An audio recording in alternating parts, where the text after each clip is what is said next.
Assalamualaikum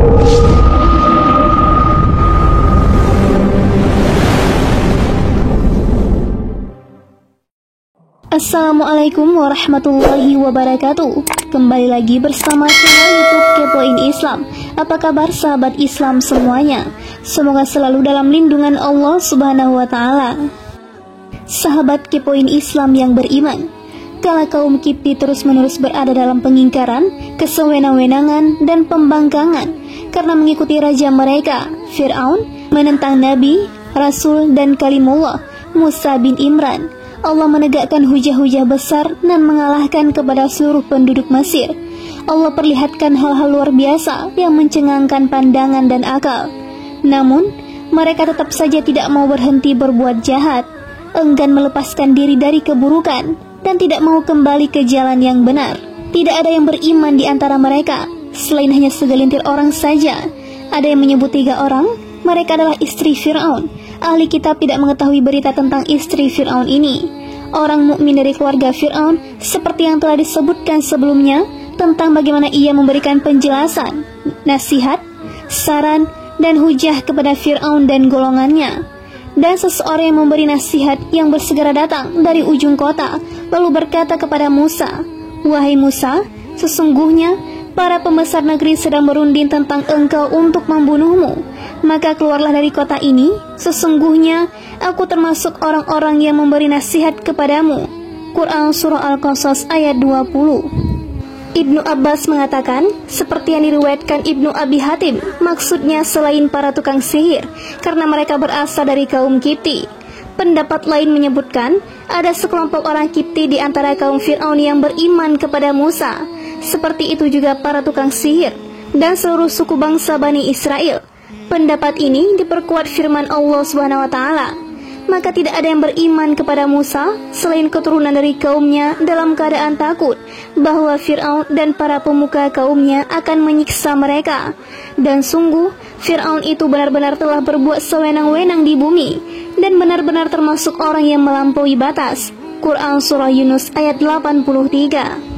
Allah Subhanahu wa taala berfirman seraya mengabarkan tentang Fir'aun, dan cukuplah Allah sebagai saksinya. Dan sungguh Fir'aun itu benar-benar telah berbuat sewenang-wenang di bumi, yaitu semena-mena, lalim, dan menindas secara tidak benar, dan benar-benar termasuk orang yang melampaui batas, yaitu dalam segala urusan dan hal ihwal. Namun, Fir'aun adalah kuman yang sudah tiba waktunya untuk dibasmi, buah busuk yang sudah waktunya untuk dipetik, jalan hidupnya terkutuk yang dipastikan harus dilenyapkan.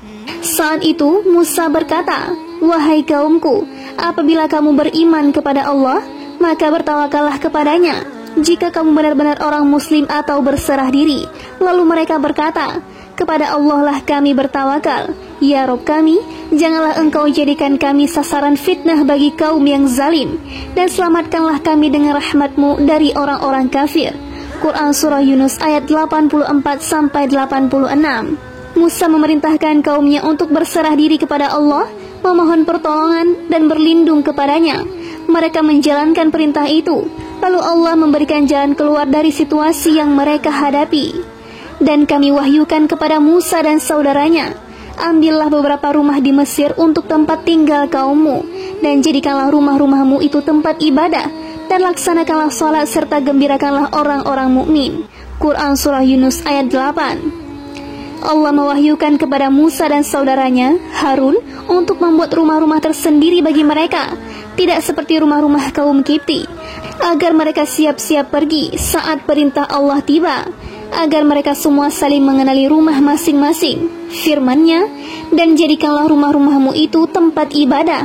Ada yang mengatakan masjid, yang lain menyatakan agar sholat sering dikerjakan di dalamnya. Demikian seperti dinyatakan Mujahid, Abu Malik, Ibrahim An-Nakhai, Ar-Rabi, Ad-Dahak, Zaid bin Aslam dan anaknya, Abdurrahman bin Zaid dan lainnya. Maknanya, memohon pertolongan kepada Allah dengan banyak-banyak mengerjakan salat, agar mereka terlepas dari kesulitan dan kesempitan yang menimpa. Seperti firman Allah dalam ayat berbeda, "Jadikanlah sabar dan salat sebagai penolongmu." Quran Surah Al-Baqarah ayat 45. Rasulullah SAW ketika menghadapi suatu masalah yang pelik, beliau mengerjakan salat. Menurut pendapat lain, maknanya saat itu mereka tidak bisa menampakkan aktivitas-aktivitas peribadatan di tengah masyarakat dan di tempat-tempat ibadah secara terang-terangan. Mereka kemudian diperintahkan untuk salat di rumah, karena saat itu menampakkan syiar-syiar agama yang benar tidak memungkinkan bagi mereka, sehingga mereka harus beribadah secara sembunyi-sembunyi karena takut terhadap Fir'aun dan golongannya. Makna pertama lebih kuat berdasarkan firman Allah, serta gembirakanlah orang-orang mukmin, meski makna ini tidak menafikan makna kedua. Sa'id bin Jubair mengatakan, dan jadikanlah rumah-rumahmu itu tempat ibadah, yaitu saling berhadapan. Allah Subhanahu wa Ta'ala berfirman, dan Musa berkata, Ya Rob kami, Engkau telah memberikan kepada Fir'aun dan para pemuka kaumnya perhiasan dan harta kekayaan dalam kehidupan dunia. Ya Rob kami, akibatnya mereka menyesatkan manusia dari jalanmu. Ya Rob, binasakanlah harta mereka dan kuncilah hati mereka, sehingga mereka tidak beriman sampai mereka melihat azab yang pedih. Dia Allah berfirman, sungguh telah diperkenankan permohonan kamu berdua. Sebab itu, tetaplah kamu berdua pada jalan yang lurus, dan jangan sekali-kali kamu mengikuti jalan orang yang tidak mengetahui. Quran Surah Yunus ayat 88-89. Inilah doa agung yang dipanjatkan kalimullah Musa atas musuh Allah Fir'aun. Musa marah karena Allah terhadapnya, karena sikap sombongnya untuk mengikuti kebenaran, menghalangi manusia dari jalan Allah, sikap penentangan, semena-mena dan sombong, terus berpegang teguh pada kebatilan, tinggi hati untuk mengikuti kebenaran yang sudah jelas baik secara real maupun maknawi, serta bukti nyata. Musa mengucapkan, Ya Rob kami, Engkau telah memberikan kepada Fir'aun dan para pemuka kaumnya, yaitu kaumnya, kaum Kipti, dan siapapun yang memeluk agamanya, perhiasan dan harta kekayaan dalam kehidupan dunia. Ya Rob kami, akibatnya mereka menyesatkan manusia dari jalanmu, yaitu kondisi seperti ini memperdaya orang-orang yang mengagungkan urusan dunia, sehingga orang bodoh akan mengira mereka berada dalam kebenaran. Hanya saja harga benda, perhiasan berupa pakaian, kendaraan mewah, rumah, dan istana megah, makanan lezat, pemandangan indah menawan, kekuasaan mulia dan kokoh, serta wibawa. Semua ini hanya bersifat dunia, bukan agama. Ya Rob, binasakanlah harta mereka. Ibnu Abbas dan Mujahid mengartikan, binasakanlah harta mereka. Abu Aliyah, Rabi bin Anas, dan Dahat mengartikan, ubahlah harta mereka menjadi batu-batuan seperti sedia kala. Qatadah mengatakan, sampailah riwayat kepada kami bahwa tanaman-tanaman mereka berubah menjadi bebatuan. Muhammad bin Ka'ab mengatakan, gula mereka berubah menjadi batu. Ia juga mengatakan, seluruh harta benda mereka berubah menjadi batu. Hal ini disampaikan kepada Umar bin Abdul Aziz. Lalu Umar berkata pada salah seorang pelayannya, berikan aku kantong. Ia kemudian datang membawakan kantong. Ternyata di dalamnya berisi kacang dan telur yang telah berubah menjadi batu. Hadis riwayat Ibnu Abi Hatim. Firman-Nya, dan kuncilah hati mereka, sehingga mereka tidak beriman sampai mereka melihat azab yang pedih. Ibnu Abbas mengatakan, tutuplah hati mereka. Ini adalah doa amarah karena Allah, agama, dan bukti-bukti nyatanya.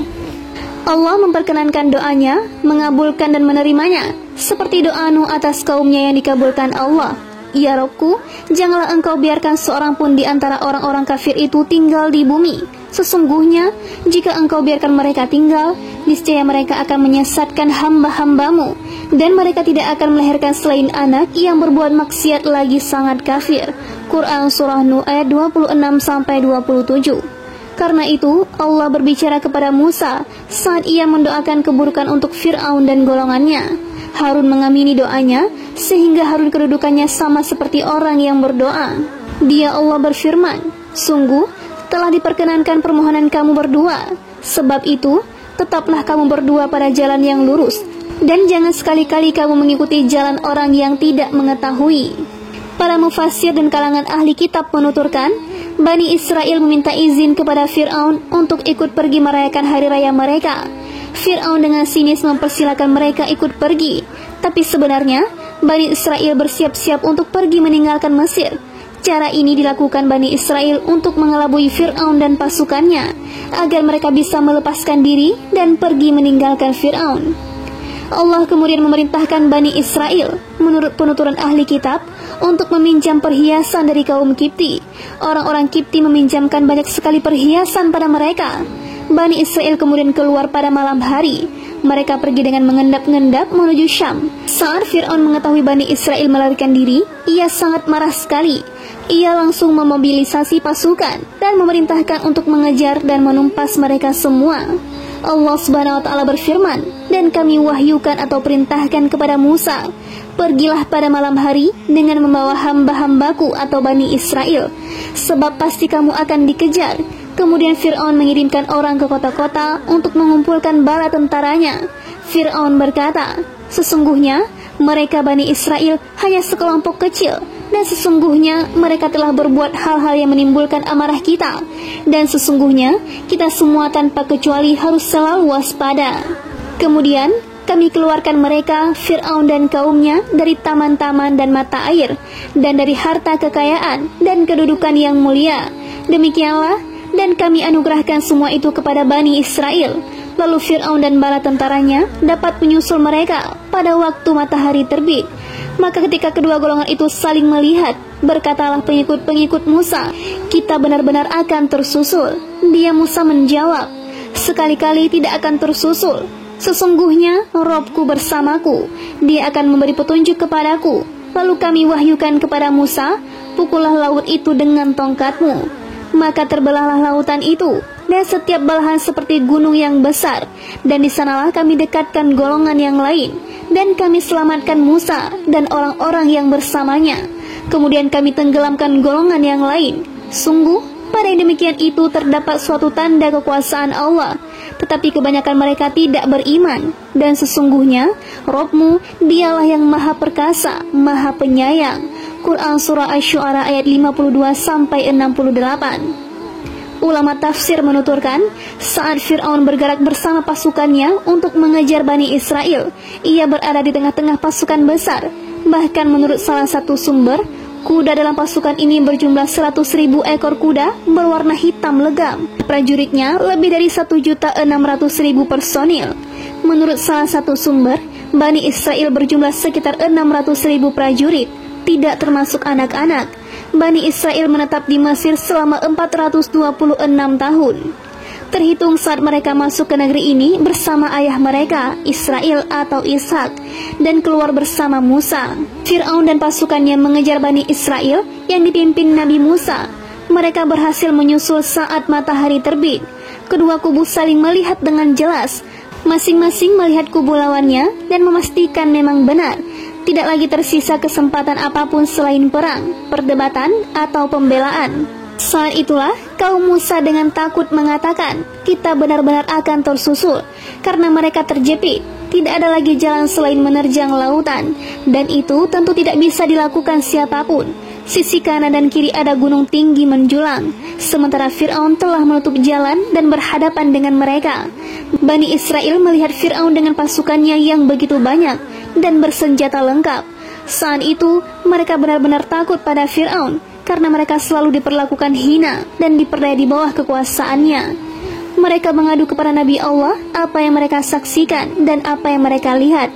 Sang Rasul dan jujur lagi terpercaya kemudian berkata, sekali-kali tidak akan tersusul, sesungguhnya Robku bersamaku, dia akan memberi petunjuk kepadaku. Saat itu Musa berada di barisan belakang. Ia kemudian maju ke depan, melihat lautan dengan ombak besar yang menggulung mengeluarkan buih. Saat itu ia mengatakan, disinilah aku diperintahkan. Ia disertai saudaranya Harun dan Yusha bin Nun.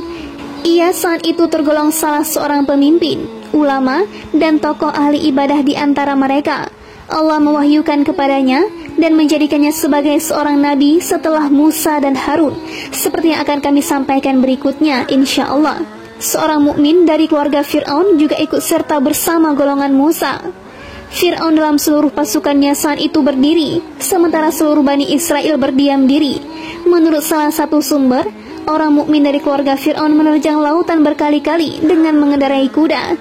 Tapi mungkinkah bisa mengarungi laut? Tidak mungkin. Ia kemudian bertanya kepada Musa, wahai Nabi Allah, apakah kau diperintahkan kemari? Ya, jawab Musa.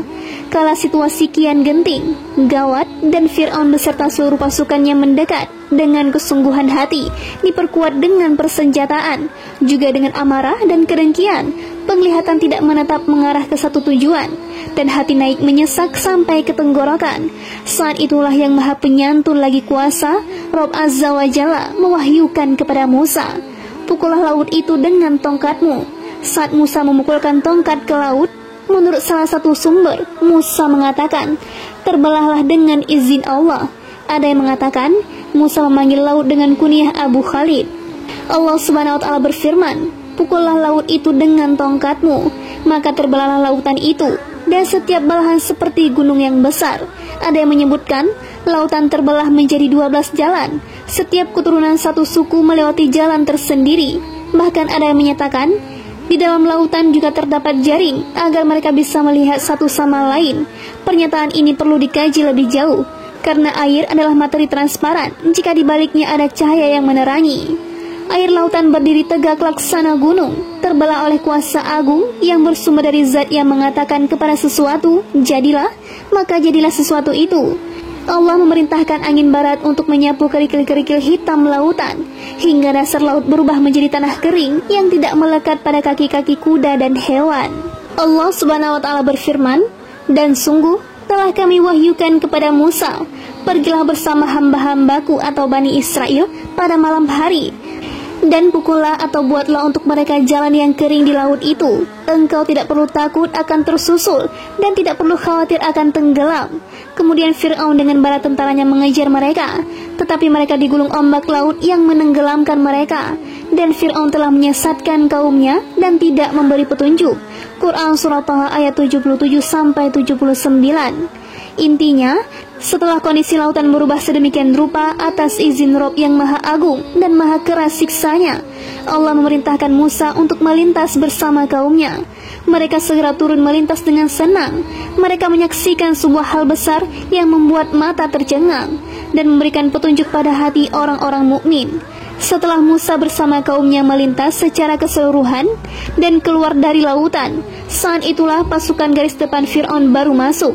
Saat itu Musa bermaksud memukulkan tongkat ke lautan agar kondisi lautan kembali seperti sedia kala, agar Fir'aun dan pasukannya tidak bisa mengejar.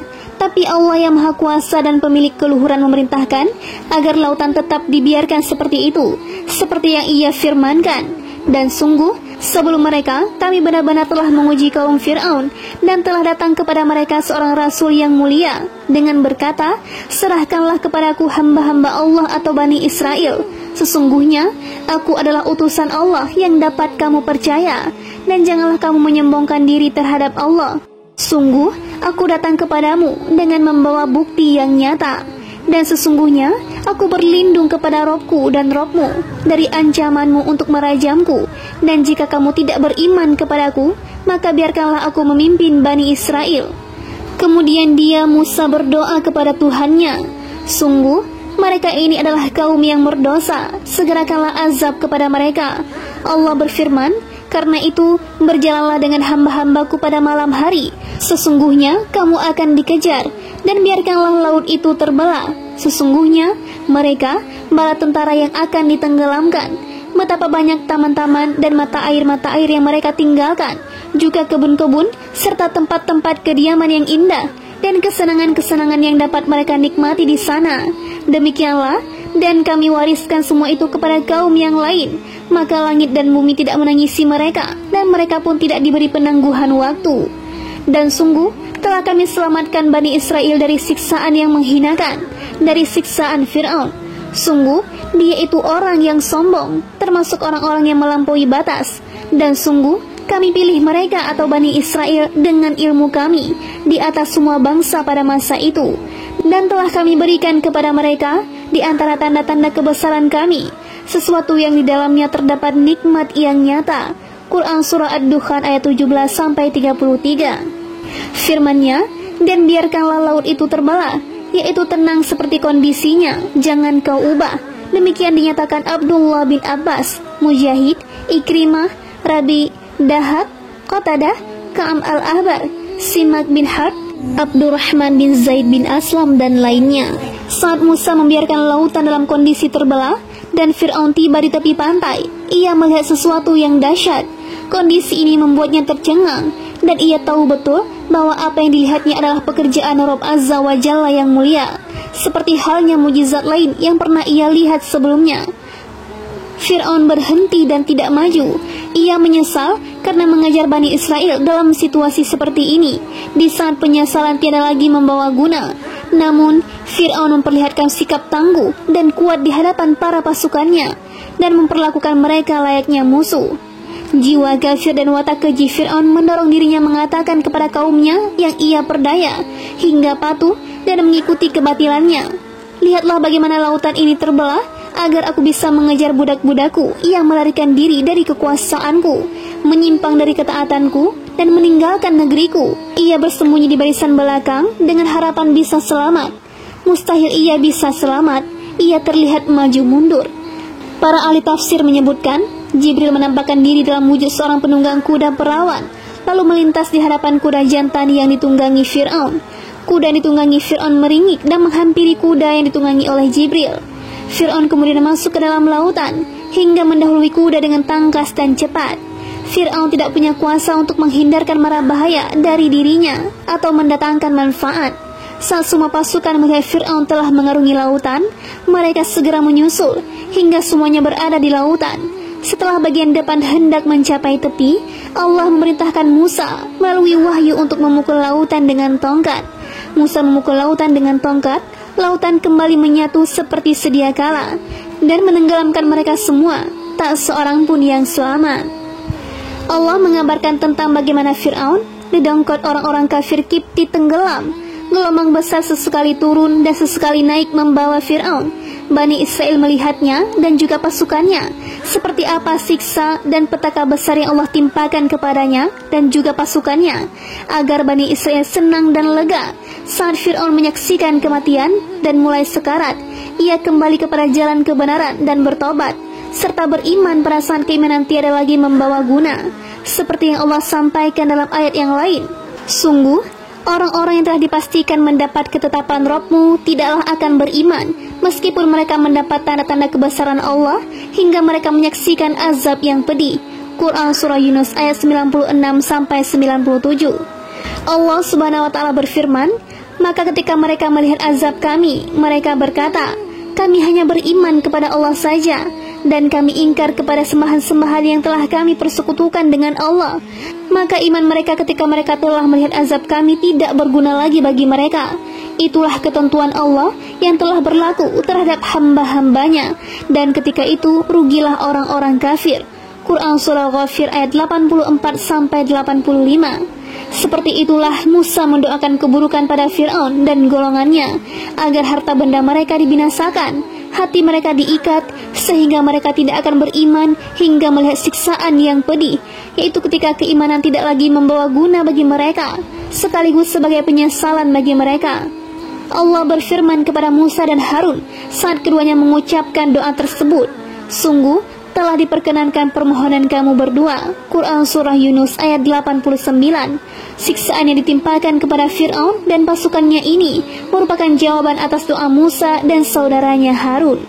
Seperti disebutkan dalam hadis riwayat Imam Ahmad, Sulaiman bin Harb bercerita kepada kami, Hammad bin Salamah bercerita kepada kami, dari Ali bin Zaid, dari Yusuf bin Mihran, dari Ibnu Abbas, ia berkata, Rasulullah bersabda, saat Fir'aun berkata, aku percaya bahwa tidak ada Tuhan melainkan Rabb yang dipercaya oleh Bani Israel, Jibril berkata kepadaku, wahai Muhammad, andai kau melihatku saat mengambil pasir lautan, lalu aku sumpalkan ke mulutnya, karena khawatir jika rahmat menghampirinya.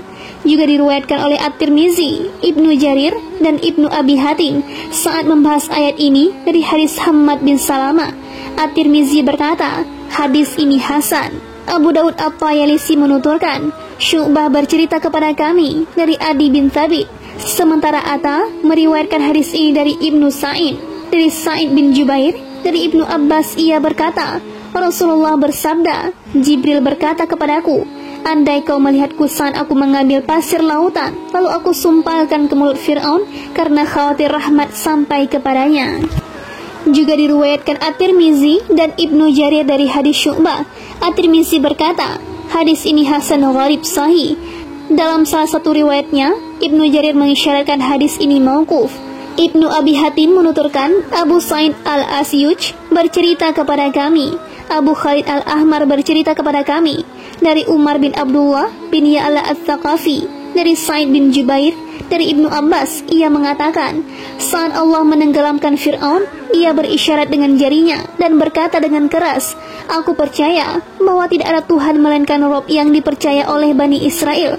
Jibril khawatir jika rahmat Allah mendahului murkanya. Ia kemudian mengambil pasir lautan dengan kedua sayapnya, lalu ia pukulkan ke wajahnya dan menguburnya. Juga diriwayatkan Ibnu Jarir dari hadis Abu Khalid dengan matan yang sama. Ibnu Jarir juga meriwayatkan hadis ini dari jalur Katsir bin Zadan. Ia tidak dikenal. Dari Abu Hazim, dari Abu Hurairah, ia berkata, Rasulullah SAW bersabda, Jibril berkata kepadaku, wahai Muhammad, andai kau melihatku saat aku menutup dan menyumpal mulutnya dengan pasir lautan, karena khawatir jika rahmat Allah menghampirinya, lalu Allah mengampuninya, maksudnya Fir'aun. Sejumlah salaf menyatakan hadis ini mursal, seperti Ibrahim At-Taimi, Qatadah, dan Maimun bin Mihran. Ada yang menuturkan bahwa Dahak bin Qais pernah berkhutbah menyampaikan riwayat di atas. Sebagai riwayat menyebutkan, Jibril berkata, tidak ada siapapun yang aku benci seperti kebencianku kepada Fir'aun saat berkata, aku Tuhan kalian yang paling tinggi. Aku menyumpalkan pasir lautan ke dalam mulutnya saat ia mengatakan ucapannya itu. Atau, aku percaya bahwa tidak ada Tuhan melainkan Rob yang dipercaya oleh Bani Israel. Firman Allah Subhanahu wa Ta'ala, mengapa baru sekarang kamu beriman, padahal sesungguhnya engkau telah durhaka sejak dulu, dan engkau termasuk orang yang berbuat kerusakan. Kata tanya dengan ada pengingkaran, sekaligus nas yang menyatakan taubat Fir'aun tidak diterima. Karena andai pun Allah mengembalikan Fir'aun ke dunia, tentu ia kembali lagi ke kondisi semula. Seperti yang Allah kabarkan tentang orang-orang kafir kala melihat neraka. Mereka mengatakan, mengapa baru sekarang kamu beriman?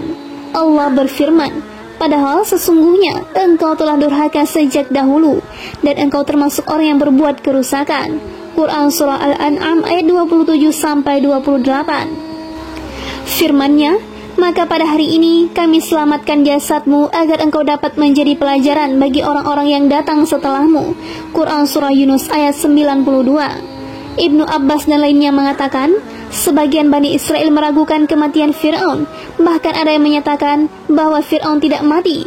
Allah kemudian memerintahkan lautan untuk mengapungkan jasad Fir'aun. Menurut pendapat lain, Fir'aun terangkat ke permukaan air. Yang lain menyebut di dataran tinggi dengan mengenakan baju perang dan pakaian yang dikenali Bani Israel, agar mereka tahu bahwa Fir'aun benar-benar sudah mati dan mengetahui kuasa Allah. Maka pada hari ini kami selamatkan jasadmu, yaitu dengan mengenakan baju perang yang dengannya kau kenali, agar engkau dapat menjadi pelajaran bagi orang-orang yang datang setelahmu, yaitu agar kau menjadi bukti bagi Bani Israel atas kuasa Allah yang membinasakan Fir'aun. Imam Bukhari menuturkan dalam kitab sahihnya, Muhammad bin Bashar bercerita kepada kami, Gundar bercerita kepada kami, Syu'bah bercerita kepada kami, dari Sa'id bin Jubair, dari Ibnu Abbas, ia berkata, Nabi SAW tiba di Madinah saat orang-orang Yahudi puasa Asyura. Beliau kemudian bertanya, kalian berpuasa hari apa? Mereka menjawab, ini adalah hari ketika Musa menang melawan Fir'aun. Nabi SAW kemudian berkata kepada para sahabatnya, kalian lebih berhak atas Musa dari mereka, maka puasalah kalian. Hadis ini bersumber dari kitab Sahihain dan lainnya. Wallahu a'lam.